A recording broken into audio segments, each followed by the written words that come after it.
We're heading into day 9 of testimony in the Derek Chauvin trial with a new perspective on some of the evidence. Yesterday, several investigators took the stand to testify about what was found at the scene and what George Floyd may have said about drugs while he was on the ground.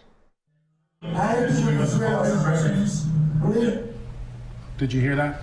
Yes, I did. Did it appear that Mr. Floyd said, "I ate too many drugs"? Yes, it did. So the prosecution then comes back with a longer clip, video clip, and that agent changed his testimony. I believe Mr. Floyd was saying, "I ain't do no drugs." A BCA Forensic scientist testified about drugs they saw during a sweep of the SUV Floyd was in, but they said on a second search of the vehicle at the request of the defense. She said after the later search, Floyd's saliva was found on one of the pills. An outside forensic chemist said 3 of the pills contained small amounts of fentanyl and methamphetamine. All right, Jason, once again, following this trial, gavel to gavel for us on CBS and Minnesota, expected to start up in just a few minutes this morning. And that's, Jason, when we do expect to hear from medical experts. Heather, and that's why it may not ultimately matter, right, what George Floyd said in that video, whether he said he ate drugs or he ain't ate no drugs. It doesn't really matter. There's toxicology evidence that we'll see today. And we heard yesterday that the DNA on that partially chewed pill is George Floyd. So we at least know that he was trying to eat that pill. I mean, that's really the point that they're trying to get at, right? Yeah, that the toxicology will show drugs in George Floyd's system.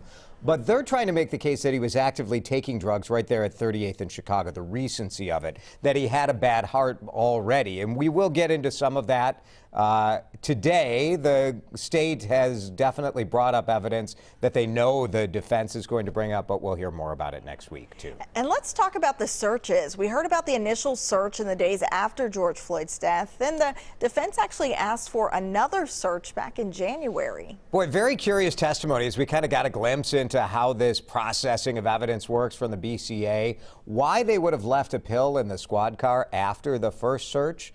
The crime scene tech took a picture, and you can see the pill on the picture, which the defense, going through all this evidence, looked and was like, hey, wait a minute.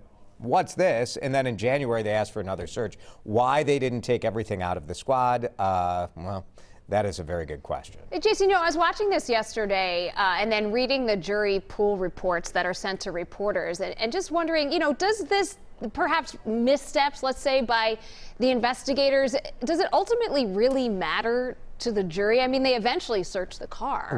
Right, exactly. It's hard to say, Heather. Our legal analyst says that the main issue that this brings up is the question as to whether the charging came too fast, whether Derek Chauvin was charged before. Well, we know he was charged before the investigation. The BCA testified that normally they investigate, submit, and then charges come. In this case, charges came just days after the death of George Floyd based on the videotape largely.